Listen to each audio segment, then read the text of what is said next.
entering the race in 2010 to run for school board trustee was very much a reaction to how much I love education, how much I appreciate it, how much I value it, and how it is a core value for me and my family to want to then serve other people.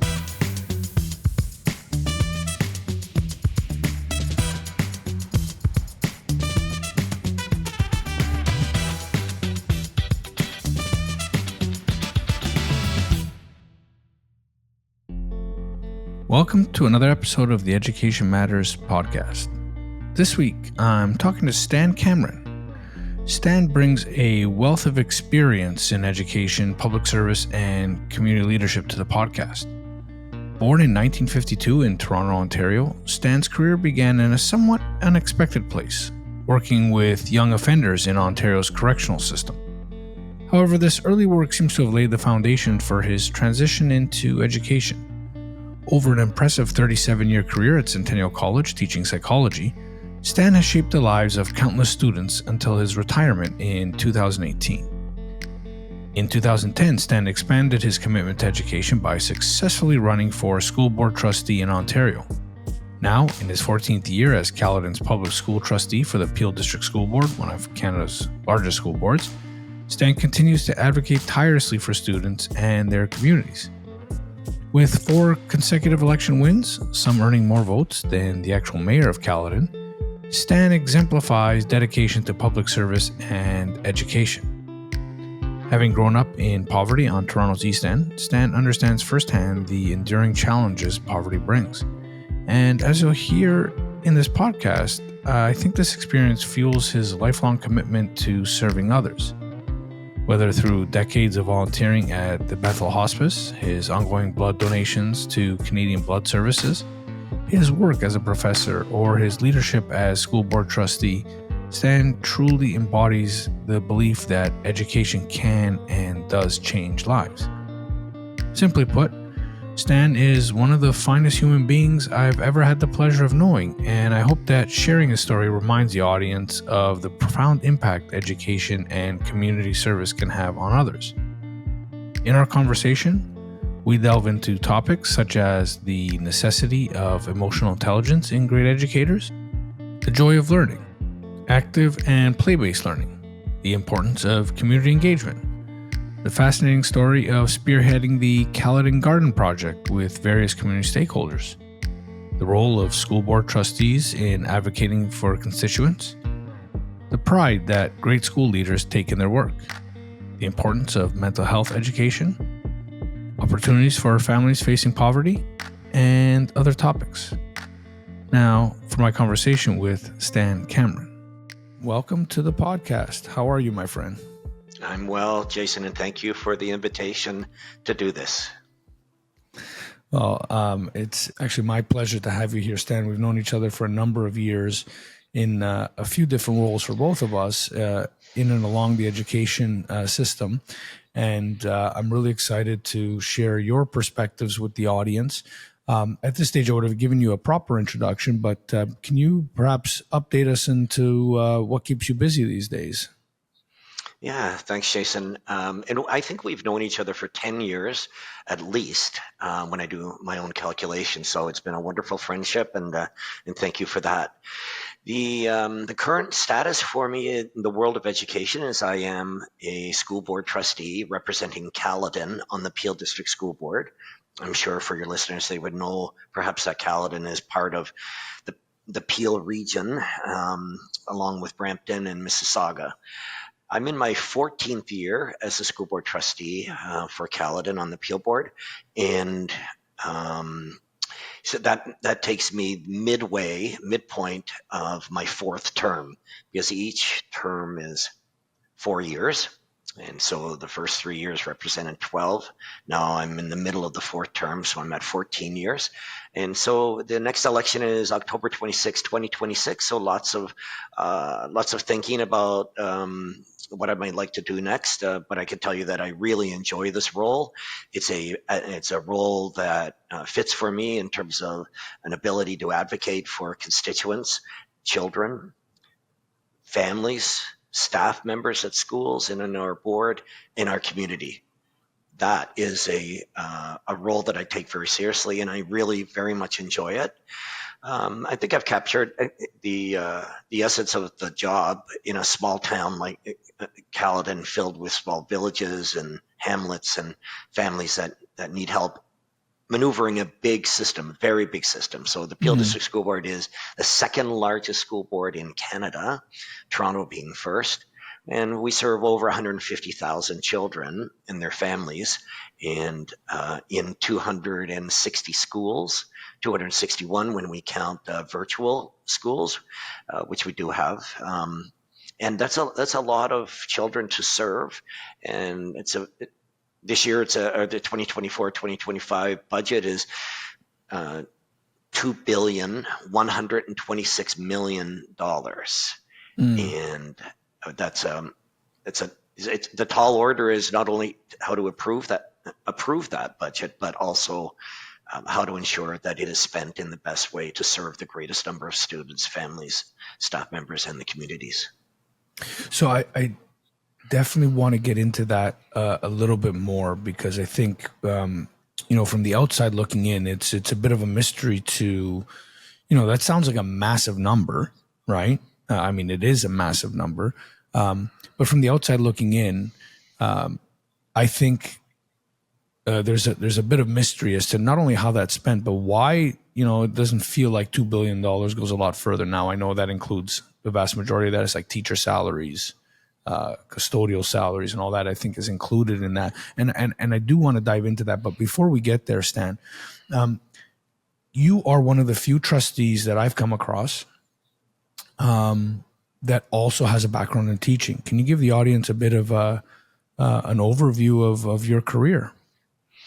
Yeah, sure, Jason. And I think that's also why I love this job. It's an extension of what I did for 37 years at Centennial College, where I taught psychology, which is where you and I met in that teaching position. And I taught social psychology and intro to psychology. And I loved that job very much. And I will say the only reason I retired in 2018 after 37 years of being there was the drive from where I live in the village of Palgrave in the northeastern portion of the region or the school board, and driving to Markham and 401 to do what I love to do. And I really loved working with students. I really loved working with my colleagues.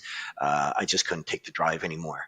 But that was a labor of love to do that. And so when in 2010, when this opportunity to run for school board trustee, keeping in mind I was still at the college until 2018, so should I win, I would be putting in the effort to two jobs, if you like, until I would decide to retire. So entering the race in 2010 to run for school board trustee was very much a reaction to how much I love education, how much I appreciate it, how much I value it, and how it is a core value for me and my family to want to then serve other people. I think serving,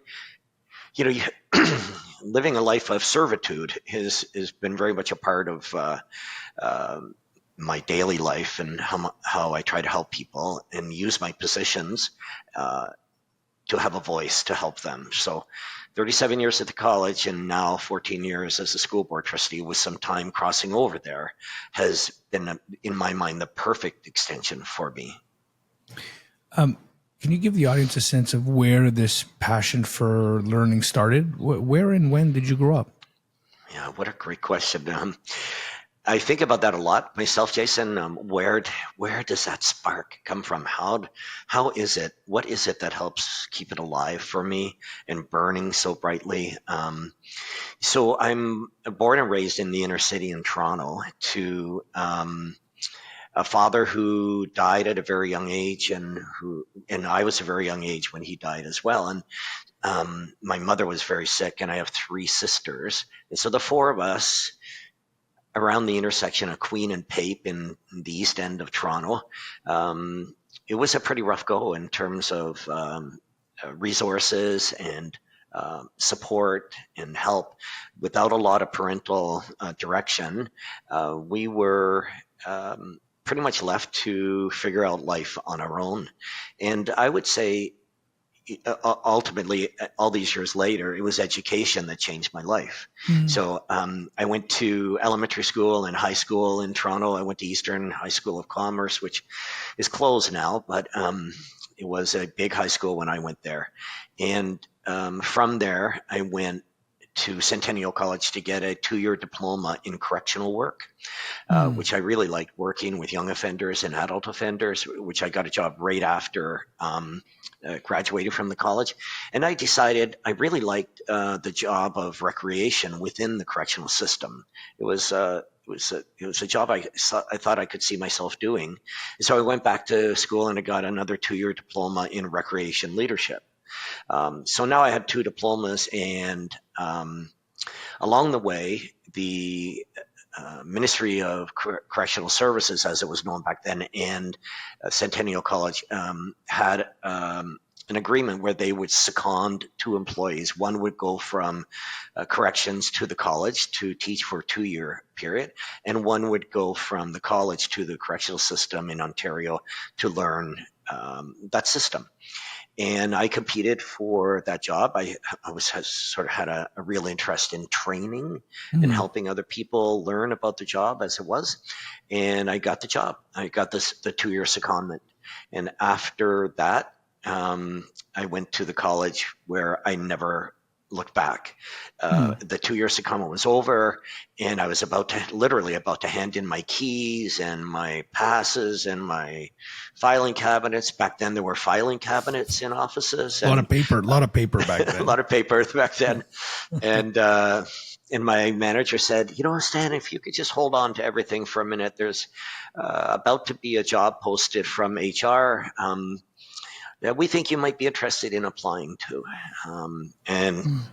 I read the posting. I thought it had my picture on it, and I applied, and obviously the rest is history. I got it, and I very much appreciated that secondment, because it allowed me to do what I love to do. It was while and I would say, Jason, back then, the college system was not hiring people based on educational credentials only, right? That was a university thing. You had a PhD or the minimum graduate degree to teach there, or to be a TA and help out. But in the college system, they were hiring people with practical experience. Who had worked in the correctional system, to be able to show those who were wanting to do that how it worked. And so that's primarily why I got that job, although I had 2 college diplomas from the very college that I was applying to stay at to teach beyond the secondment. So it was during those years that I also went back to school and got an undergraduate, and I did this all part-time. I did an undergrad degree in psychology and followed that with a graduate degree in education. And so now I'm a guy who came from, real poverty and struggles, and not real opportunity in terms of support from other people, who now had 2 college diplomas and 2 university degrees. And it should be no wonder for people who know me well why I walk around saying education changed my life. Because it did. It's interesting. My wife, Debbie, and I have been married for 43 years. We have 2 daughters. Interesting, both of them work in education themselves. And along the way, in our dinner chats, I would say this, that education changed my life. And I think education changes lives. And that became the core value statements for me many, many, many dinners. And the girls eventually would say to me, Dad, we agree with you. We agree education changes lives. But we would add one more layer to that. And it would be that educators change lives. And I think there could be no argument with that, for sure. Yeah. Well, I know this is something that we had in common when we first met. We must have talked about this, over a decade ago, I think. My father instilled the same lessons in me, came from really, destitute, poor, I think is probably the most accurate way to describe, loving family, but with no means. And he said the same thing. It was through education and his mother insisting on him getting educated he was able to kind of, forge a better life for himself. So when it comes to your education on the East End or otherwise, what aspects stand out to you? Yeah, it's interesting, Jason. In time in the classroom with my students, I would have suggested to them that this was a personal and professional belief on my part that the the best combination of education with respect to the employment market in our society is one college diploma and one university degree. Mm-hmm. You know, I would tell them I have two of each, and you don't need that, and that's not what I would be pushing or encouraging. But I would say, the practical experience comes from the college diploma. And then you can also transfer many of those credits to university and not have to repeat, Mm-hmm. Mm-hmm. English 101 or psychology 101, depending on your major. So it's a bit more, it was a bit more seamless, and was encouraging students to do that. And my own model was, I did it part-time. I did both of those. Graduate degrees, undergrad and grad degrees, in a part-time basis. So it took a Mm-hmm. long time, but I used to remind people, if it takes you 10 years to do those things, how old will you be in 10 years? It'll be the same age if you didn't do it, right? So why not do something with that time? Um, so I guess the real impetus for wanting to study so much um, really was the experience as a kid, and not wanting to ever repeat that, certainly Mm-hmm. anywhere in my life, and certainly not with my own family that I would have. It is interesting. When I was about 10 or 11, and I was very athletic, so sports was my thing. If we talk about what did you love most about school, it would be the opportunity to get up and go. Right, it was not great for me to sit in a chair and have this didactic delivery from one person to a group of 30. So I really appreciated having teachers who understood that that's how I would learn best, that that's how I would fall in love with learning. And so I got through elementary school and in high school, and it was after that I really fell in love with learning. But it was those teachers along the way who let me play. Right, I went to school to play because I didn't have much of a family life or social life at home, but I had it at school. In all my conversation, especially with a lot of the men now, but boys when they were in school, this importance of this physical dynamic. Do you remember what it was that you first loved to learn? Um, First loved. So you're talking about go back to elementary school Yeah, and what sort what of, was the first thing that or you remember loving to learn in school? yeah, yeah. It was always physical education. It was not an academic subject, so to Mm-hmm. speak, but it was this love of um, being a leader on the field, learning to be a teammate on the ice, helping uh, work together on the soccer pitch, Mm-hmm. joining teammates in volleyball tournaments and basketball tournaments. So there just didn't seem to be a sport that I didn't like. I couldn't always participate because I didn't always have money, to be able to do that. I think we're way better at that today, Jason. And certainly in my role as a trustee, I see how children who don't have much will still be involved, will still be included, will still have the opportunity. That wasn't quite the case for during my time, Mm-hmm. for those who didn't have. But yeah, for me, it was physical education. And that's why I'm really grateful for all those teachers who just let me play, because it allowed me to learn other subjects as well. I was athlete of the year at two different schools, my grade 8 graduation and my grade 13 back then graduation from high school.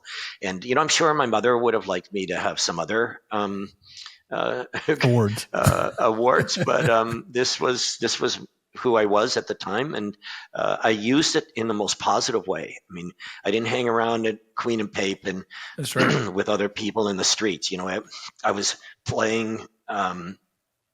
I'd stay on the local hockey rink, outdoor hockey rink until, 9:30 at night, until we couldn't see anymore and the lights went off. So there was nothing mischievous to get into for me because it was athletics all the time.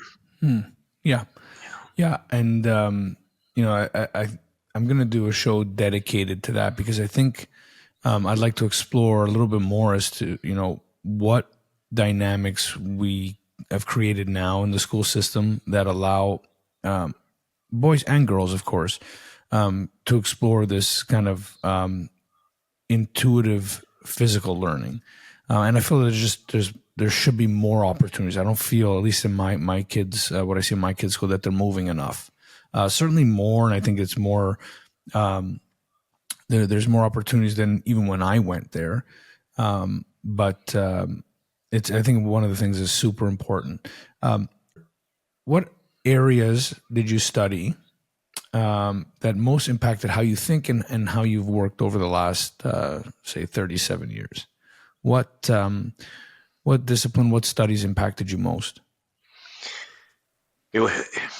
Jason, just before I answer that, if I could Mm. just go back to our previous comment, I would say I would give you an example of just how poor I was at the time in my life. But I I wanted to play everything, and in my grade 7, 8 year, I tried out for a hockey team, even though I didn't have much in terms of equipment. But I had an intuitive skill set in many sports and a drive.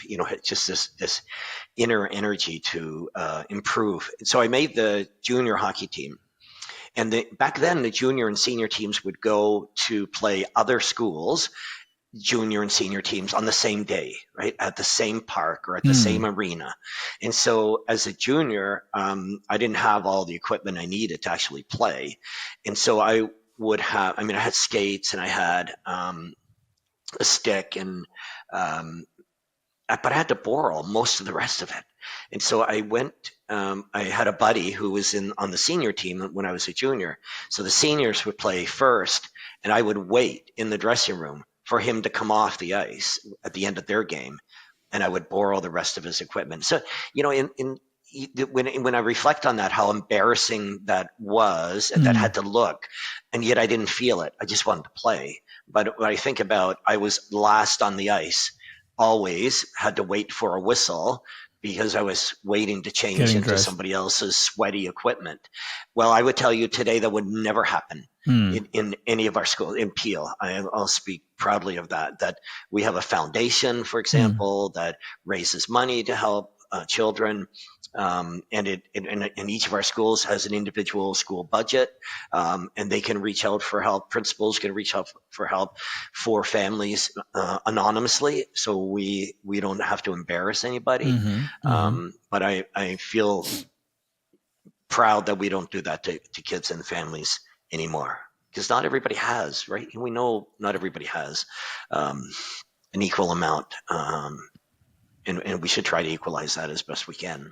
Yeah, and I'd say certainly that those are the areas that there's more opportunity and more support for now than there was before.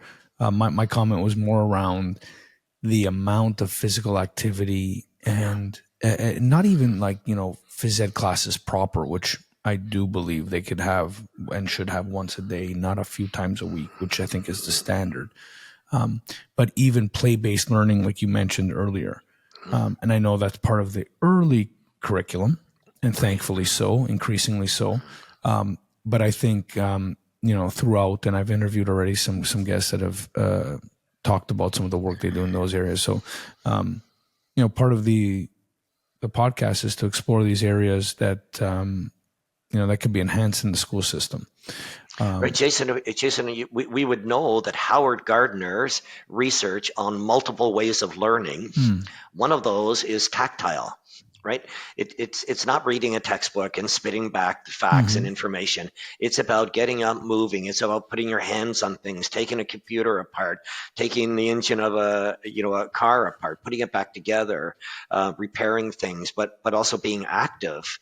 Um, if you see any kids who can spin a basketball on their finger like this, the only way they could do that is by practice, practice, Hmm. practice. And that's a tactile physical activity that I agree with you. We should be encouraging much more often. You're right about the early years programs in school boards. It's very much about play-based learning. One of my daughters is a kindergarten teacher, Mm-hmm. and that's a heavy focus. And I have two grandsons who are entering into senior kindergarten in September, and it's all about outdoor. Get outside, keep moving. Let's go for forest walks. It's really interesting. I was at a school at the end of the end of the last school year, so about mid-June. And as I was entering the school, the kindergarten class was coming out of their yard. And I know the teacher and the ECE, and so I stopped to say hi to them. And all of the children, as they were in line, waved to me, said hi to me. They don't know me at all, but it's that it's that childhood innocence and beauty, and friendliness, and in a safe place because they were with their teachers. And I waved and said hi to every one of them. And every second kid told me where they were going. We're going for a forest walk. We're going to see grasshoppers. We're going to see butterflies. We're going to see rabbits. We're going to see. They were all amped up to get going and go on this forest walk. And it was a bit of a, I know the school, it's a bit of a hike to the Caladen Trailway for a 4-year-old. Mm. But that's not a limitation. That's an eye-opening experience for those children.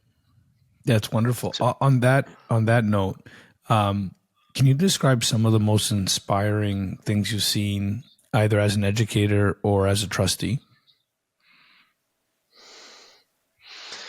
oh, there's so many, Jason. I'm You I'm can pick five. You can inspired. pick five if you want.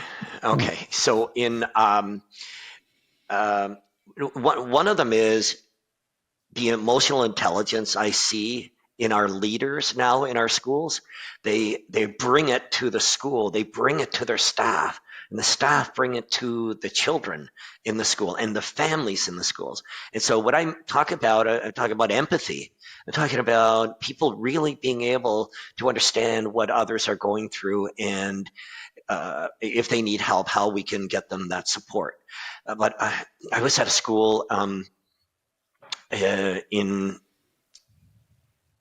late June, just before kids took off for holidays, and I was with the person whose name is on the school. Right, so he's a former director.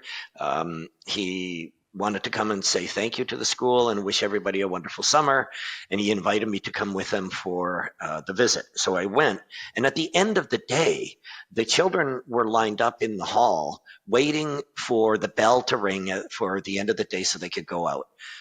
And this is a school with, in my opinion, with a really high sense of emotional intelligence throughout the building. This is just a micro example of how I think they put it into practice. At the end of the day, with about 3 or 4 minutes to go, there's a grade 1 class lined up. All the kids had their backpacks on and ready to go, and they were singing a song. And the song was, "We have had an awesome day, awesome day, awesome day. We have had an awesome day here in grade 1." And they were clapping, right? And smiling and laughing and giggling. And then the teacher, when they finished that phrase, yelled out a different word. She yelled grateful. Then they sang, "We have had a grateful day," and the clapping and singing. And I said to the namesake at the school, could you imagine your children coming home from school with that kind of energy and love for what they just did, all day long? So emotional intelligence is up there, and it's not just one school. I see it, I look for it. Jason, the way I learn about schools, the programs they have, our bigger education system, is not just to stay at home in Caledon and serve my elementary and secondary school students, parents, families, staff, and community. I ask, when I hear about a school that's doing something really unique, I call the trustee of that school and say, look, I'd really like to learn more about this. Would you like to join me? I'm going to ask the principal for a visit. And we'll ask the superintendent and make sure that they know they're invited, but at the very least, they know we're in their school building. And I can't even tell you how many times I've done that, Mississauga to Brampton, and I've learned so much. So I think what is really inspiring is how the prideful level of our staff, our leaders in our schools, how prideful our students feel about their schools, and they want it to do well. They want everyone to be well. It's a they love the opportunity to shine the light on everything that their schools do.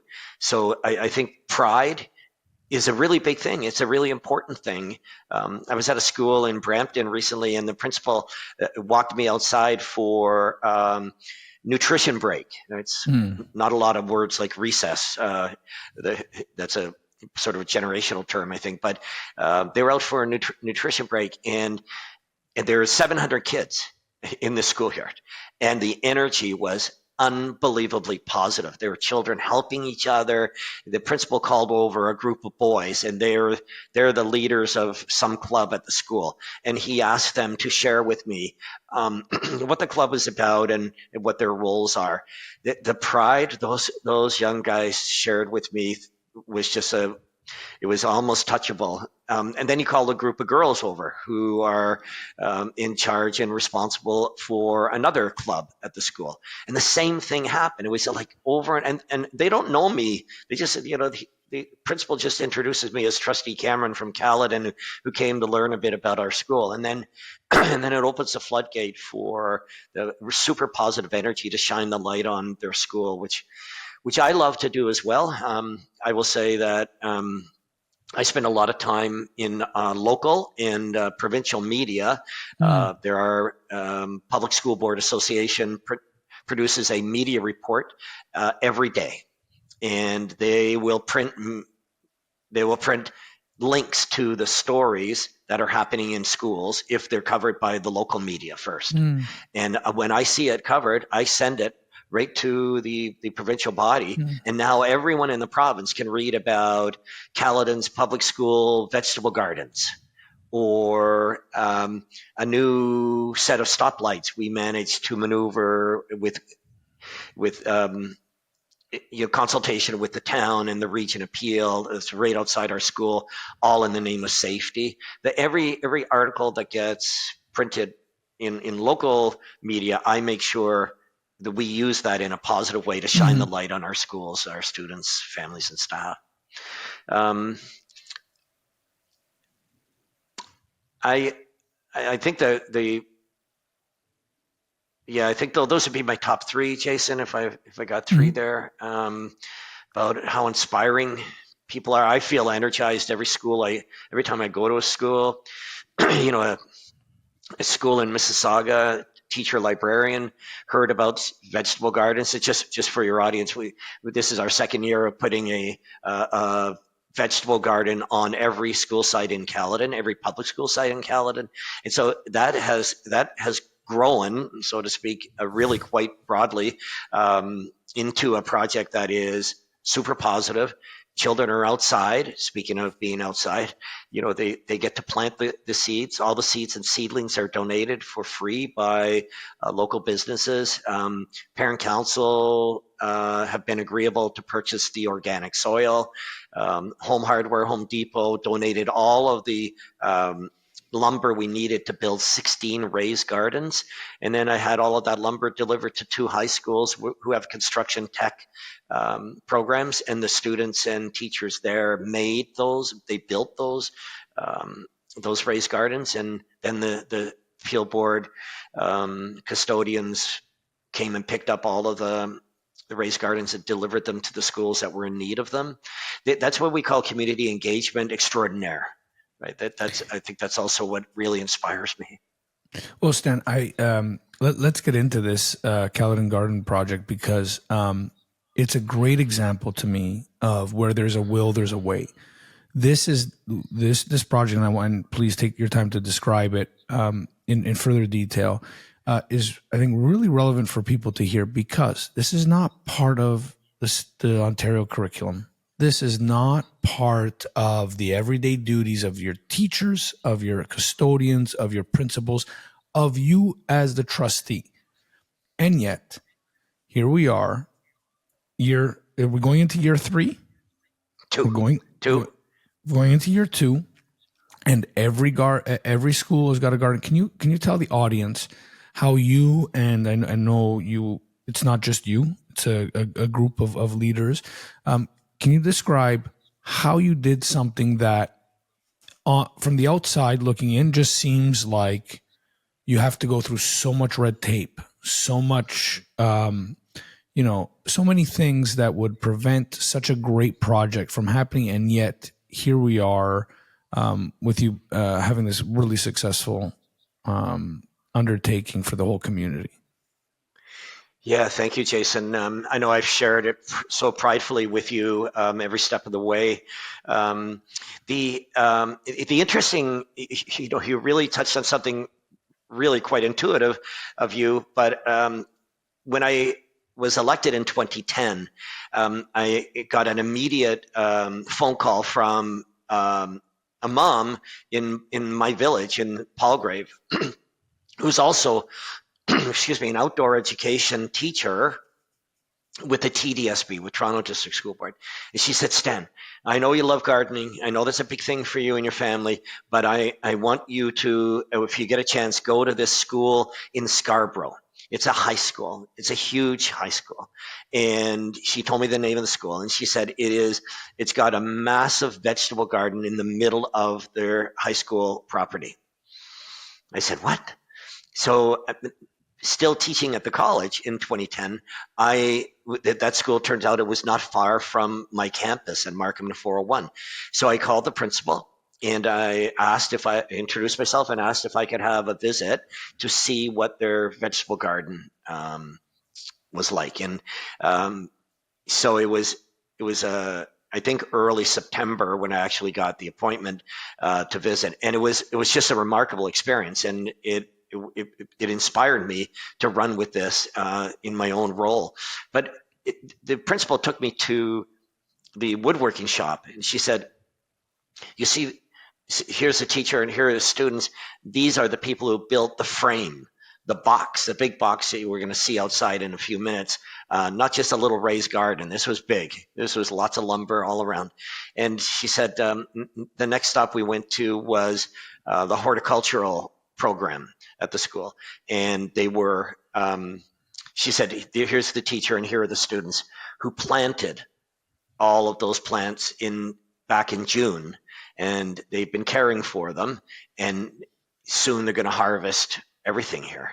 And then she took me to the culinary arts program.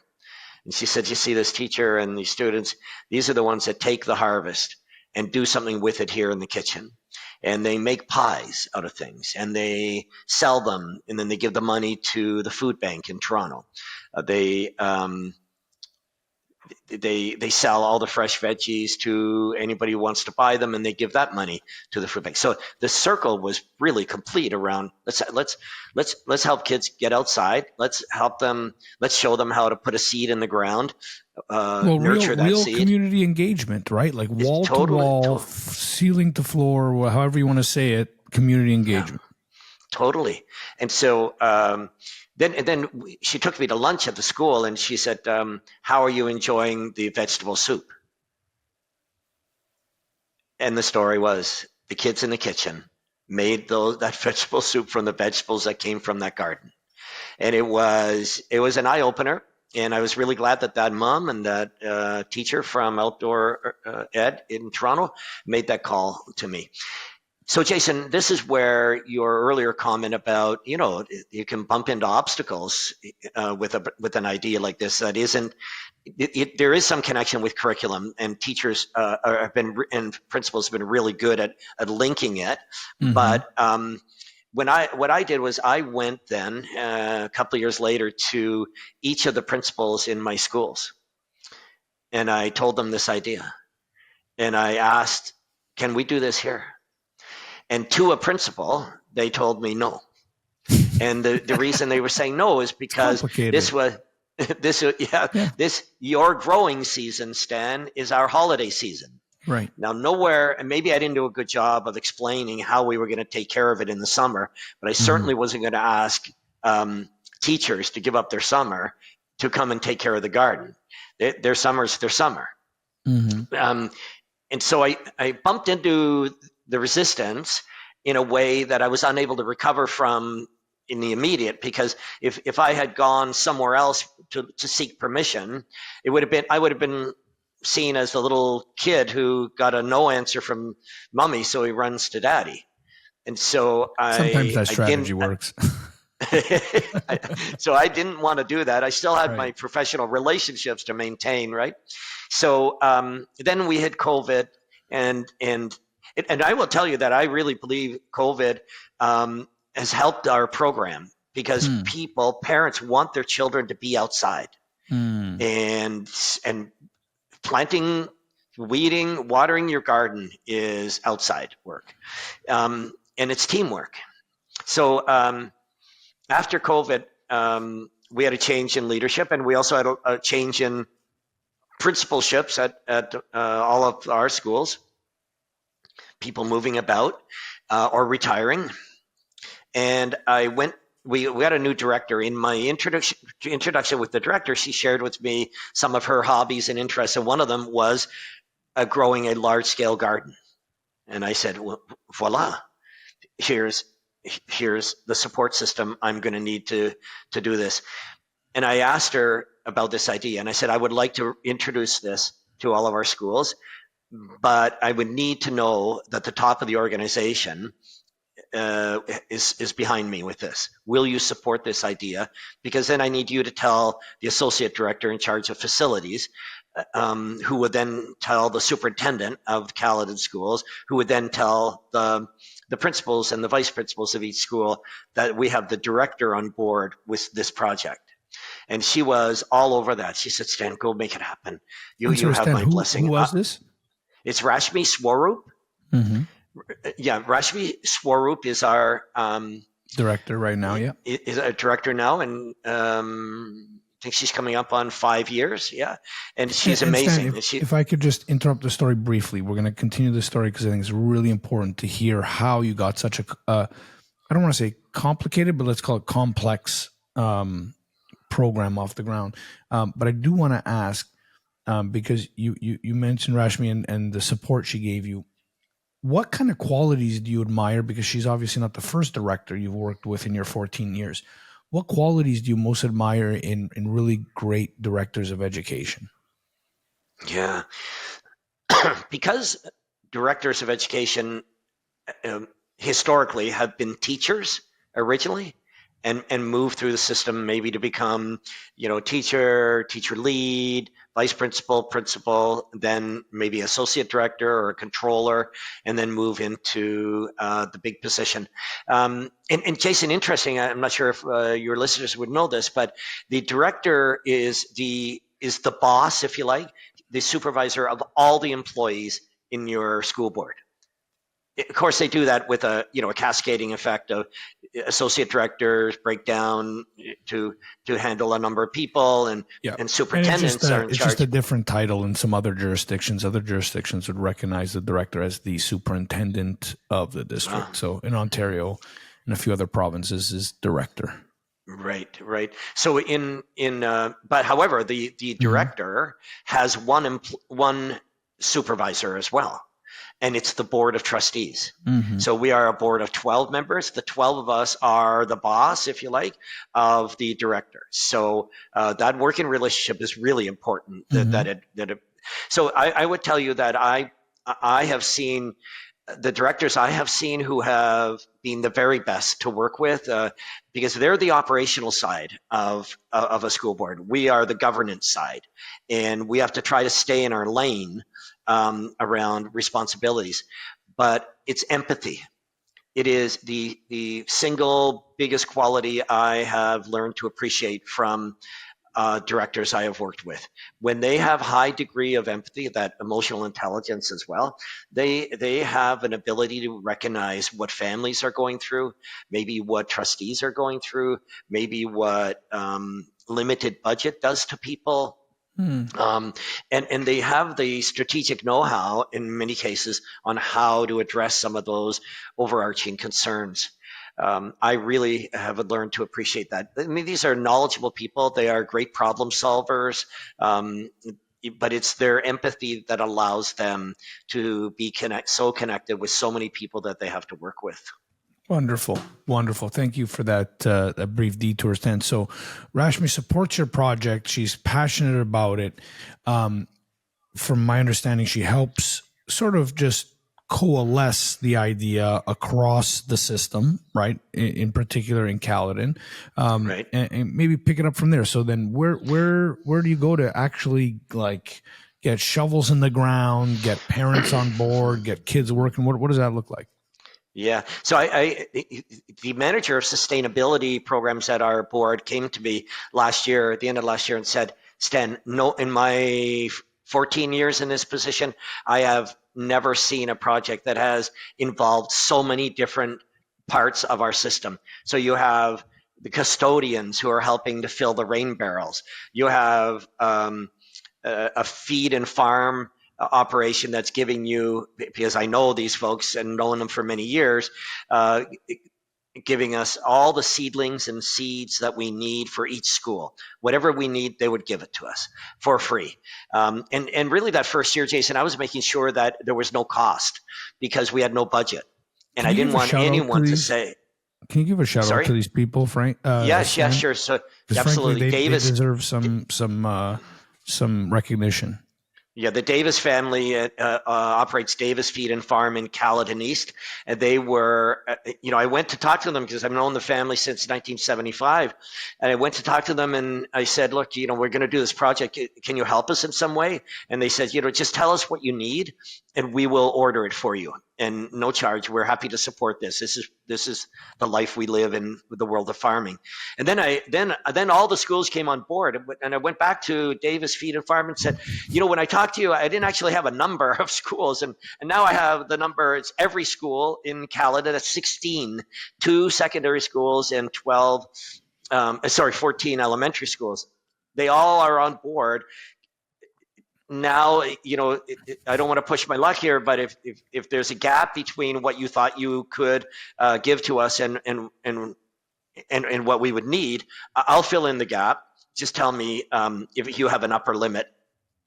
And they looked me straight in the eye and said, Stan, you don't have an upper limit on what you need for your schools that we can't help you with.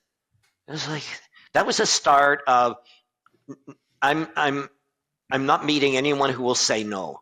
Glen Well, Echo Nursery in Caledonice is another one. Gave us seeds and seedlings. well, big shout out to Glen Echo and the Davis family there for helping you out. And I just kind of wanted to recognize them because I feel that when there's a will, there's a way, right? And you actually you gave me this wonderful saying, Stan. Go to the green lights. Go to the people that want to help. And I've always kept that in mind. And I think that's a great saying for people in your position as other trustees, I hope listen to this, and directors of education. You will find those that believe in your idea. You just have to get the ball rolling. Okay, so now you've got the trustees on board. You've got the principals on board. And then here's where I think it gets magical. You've got the community on board. These are businesses in the community that want to help. I think there's way more of these folks out there than we think about on a day-to-day. So now you have the community helping. Take us through how it actually happens now. Yeah, so Jason, you're right about that. And everybody is saying yes. So I think, it's important to ask the question and ask for help because people will do this if you give them the opportunity. So and it's so now we the first year we're saying we're going to put the gardens on the ground because we don't have money to build raised gardens, and we want to get going. And all the research we looked into on these, and California is big with this, right? They got the weather all year long to help with their outdoor gardens, but there's also a book called The Edible Schoolyard. And the edible schoolyard is exactly what we're talking about doing here. But the research says start small, be successful, and you can expand after that in years to come. and you could get more people excited about what you just did. So I just delivered, by the way, on Friday, the fifth delivery of fresh vegetables to our food bank in Caledon. And Amazing. in this case, it was two schools that had 8 pounds total of fresh vegetables. So they had tomatoes and beans and peas and zucchini and cucumber. And last year we donated over 200 pounds all total at the end of the harvest season to the food bank. But we also, we were careful to say, when I say we, I asked for a team of people to help me. Our outdoor education staff gave us 3 staff there who would help us through that first year last year, and they're with us this year as well. And Albion Hills Community Farm is a massive farm in the Palgrave area where they rent out plots to people. And Karen Hutchinson is her name, but she's such a magical gardener. I asked her to help. And so she joined us. So we were a team of 5 in this leadership team. And we got lots of help from so many different people. The parent councils were really important because I had to go to each parent council and tell them about this project and ask them for their help. Not only can you help us by buying $300 worth of organic soil, we don't want just any soil. We want it to be organic. Your kids, your staff, and your parents are going to put their hands in this soil, so we don't want anything with any other kind of waste in it. Secondly, we needed the parent council to set up a schedule, right? A summer-long schedule, weekly, what family would come to the garden to weed and water it. We then applied for a grant from the town of Caledon. They have a green fund there that we applied for, and we got money from them to buy each school a rain barrel. And then through the cooperation of the associate director in charge of facilities, he asked his custodians at each school to fill the rain barrel, right, to keep it full of water. So families would be coming there in the summer to take water from the rain barrel to feed the gardens, feed the plants. And this was the kind of thing that manager of sustainability was really referring to. Like, there's so many different arms involved with this. So I represent the board on a TRCA outdoor education committee with a number of different trustees from different GTA boards. And I had occasion in Kleinburg, I might add, to have tea with the director of training and education, who's our representative on our committee. And I told him, you know what, one school is having a little bit of trouble where their water source is very far away from where we had to put the garden. So we're thinking the solution to that is build raised gardens where you could pick them up and move them closer to the water source. And he said, hey, Stan, you know what, I think we could help you with that. We have a program called Girls Can Too. And girls can too learn about different trades. He said, how about I'll have the manager of that program contact you. So she contacts me. And then before you know it, we've got a Saturday at this school with 24 girls from the school. It's a K-8 school. And their moms are coming to work with 4 women from TRCA, the Toronto Region Conservation Authority. And they went to Home Depot and got donations of all the lumber. They brought all the tools, all the equipment, and they built 4 of these. The other 12 we built this past year to start this year's gardens were built by the donations from Home Hardware and Home Depot in Bolton, and with the assistance of the parent councils and their soil. We also had enough money from the grant source to give each school a short-handled shovel, short-handled rake, and a short-handled trowel. So each school had some tools that they could work with if their parents who were coming didn't have any. And this was a community engagement extraordinary example as well, where we just, and honestly, Jason, I've been expecting people to say no, and not one person has said it. So we owe the TRCA, we owe Home Depot, Home Hardware, Davis Feed and Farm, Glen Echo Nursery, all the appreciation, and parents, parent councils, and custodians, all of the thanks that we could give them, because it's with their cooperation we're able to do this.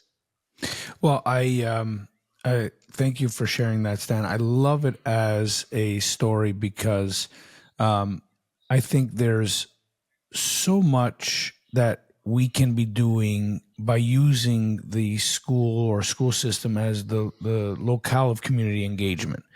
And I think this is one of so many examples that are out there, and that I hope these continue to grow. So kudos to you and to the entire community there in Caledon, to serve as an example. And I hope people take this and are interested in it. I will make sure in the podcast liner notes here we share news articles about this, and hopefully people can learn and replicate this.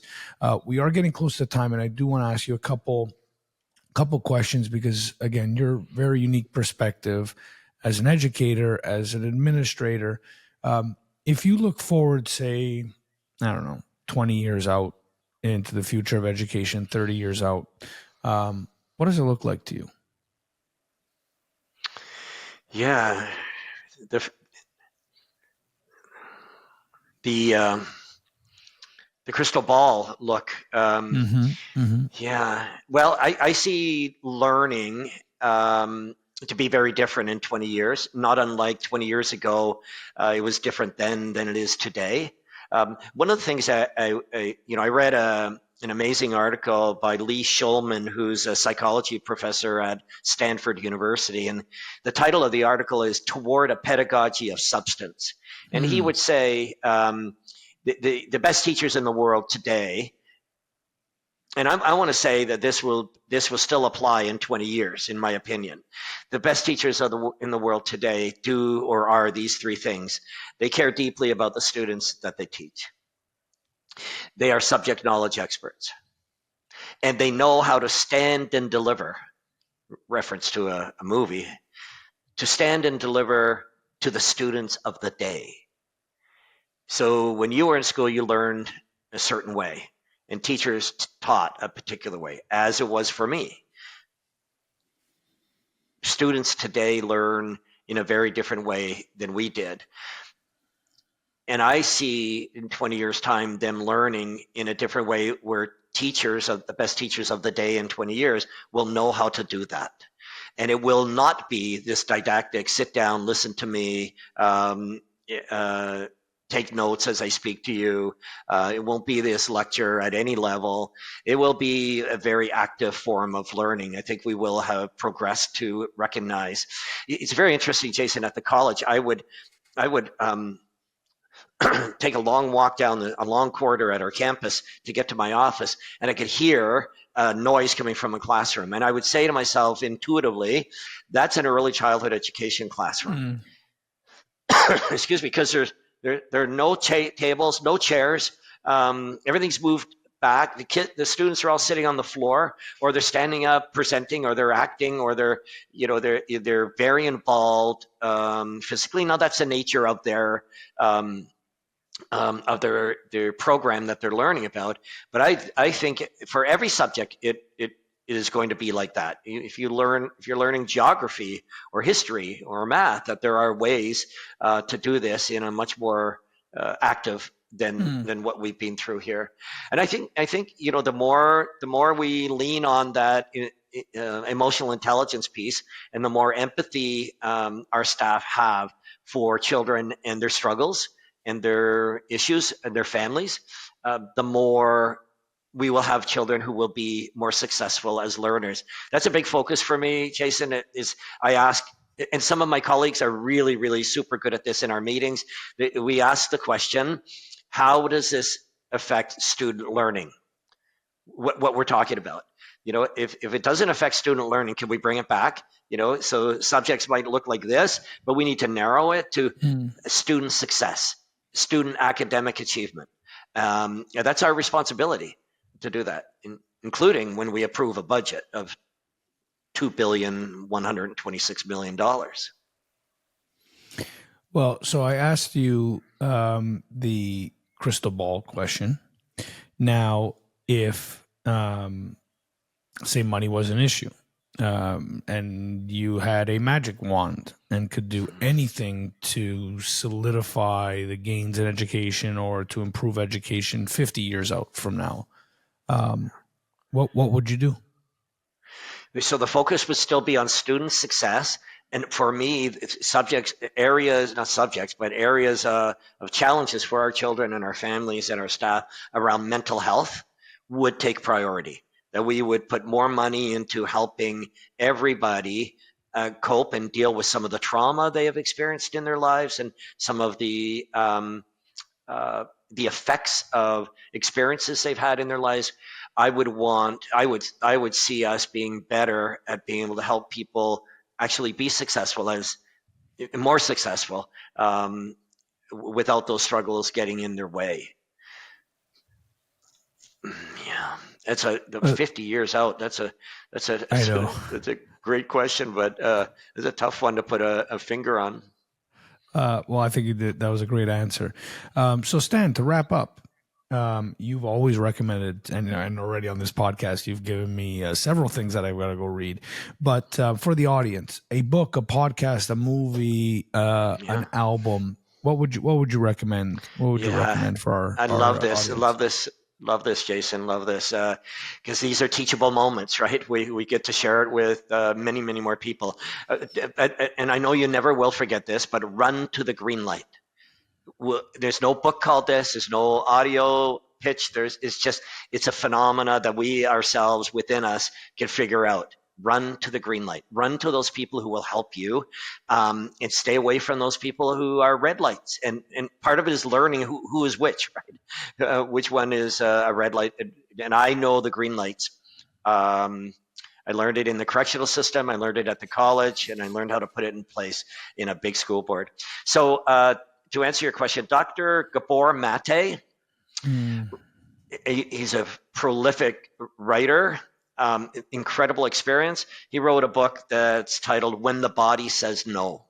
mm, And I think it's worthy for everyone to read this, because it is about people who are unable to say no to their parents, their employers, their partners, their friends. They have to please everybody. They're the people pleasers, but it's also taking a toll on them.